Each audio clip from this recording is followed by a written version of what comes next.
Senator Wayne James has been taking a beating on at least one particular radio talk show. Mostly the topics deal with his recent trip to Cuba and his educational status as well. Tonight, News Channel 8's Wes Small has this exclusive interview with the very fashionable Senator Wayne James. As promised, we have another News Channel 8 exclusive for you. And tonight, we are with Senator Wayne James. Senator Wayne James, who is the chairperson on the Education Committee on Youth and also Culture, Vice Chair's Appropriations and Budget. We went through all this as he first got into office. Member of Housing, Sports, Veterans Affairs, Financial Services, Infrastructure and Consumer Affairs, Public Safety, Homeland Security, and Justice. It's like I had to take an intermission, Senator.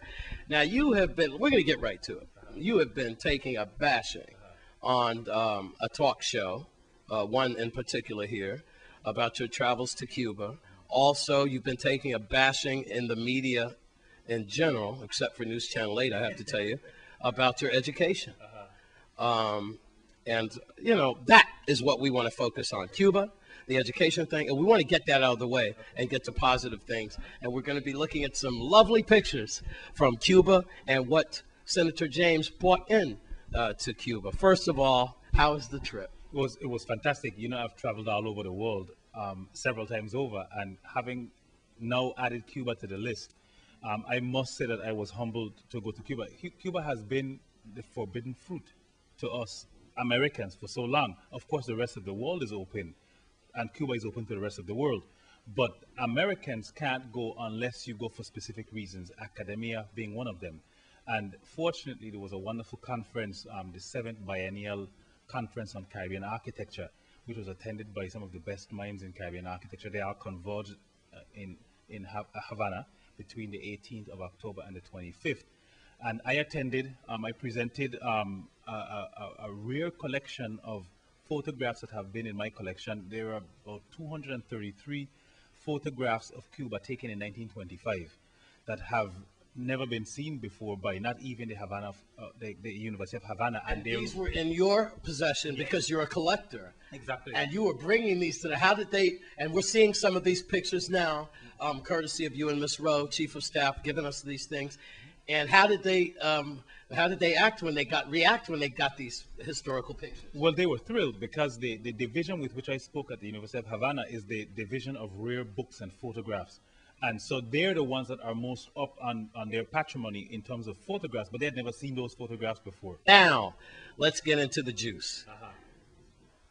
Were you legally admitted to Cuba? Did you get permission to go to Cuba? You know, interesting, and that's one of the misconceptions. You know, an American can go to Cuba legally if he is attending an academic conference that is an international conference which happens to have its conference that particular year in Cuba. The conference that I attended is the 7th Biennial Conference on Caribbean Architecture that has had its conferences all over the Caribbean. You still had to contact the State Department, Actually, CIA? no, it's all provision, it's all provided, it's all provided for in the law. Senator, who paid for the Cuban trip? I used my senatorial budget. You know, we have a senatorial allotment, and also because I chair a committee, and in this case, my committee on Education, Youth, and Culture, we have discretion in terms of something that is relevant to the committee or relevant to the constituency overall. I use a portion of my budget from my Education, Youth, and Culture Committee. Obviously, this has cultural, educational, and implications that deal with our constituency. I have a bill, as a matter of fact, going through the legislation as we speak, that deals with the preservation of Christian St. Frederickson and Shalamali. Okay. And this conference was directly on point with that bill. But besides that, it would have been foolish on my part as an American who has been excluded from Cuba because there was never a conference that I could directly attend, not to have attended, especially since this is what this is about, culture. There are people in Cuba that look just like you and look just like I do and are related to us and have interest in what we're doing here, and we have interest in what they're doing. As a matter of fact, I just sent the President Obama, a letter yesterday. Well, first of all, thanking him for responding to our letter that we sent in March regarding our relationships with Denmark.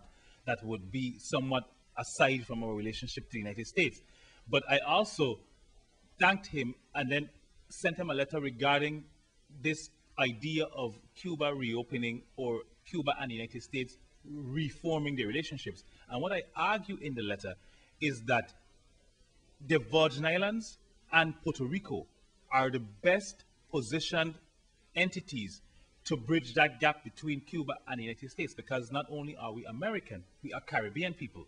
So we understand the dynamics of the Caribbean, and we also understand the dynamics of being American. So when America has to now sit back to the table, if it ever does, with Cuba, we are the people who should be at the forefront of that diplomatic discussion. Virgin Islanders and Puerto Ricans. Okay, good point. Are you an attorney? Of course, I went. Let me tell you, I don't even address things like my educational background, in the sense that not only have I distinguished myself academically, I have taught children for as many years as I could. I went to St. Joseph's High School, graduated in 1979, magna cum laude, went on to Bradley University, went to Peoria, Illinois. But this is where the problems start.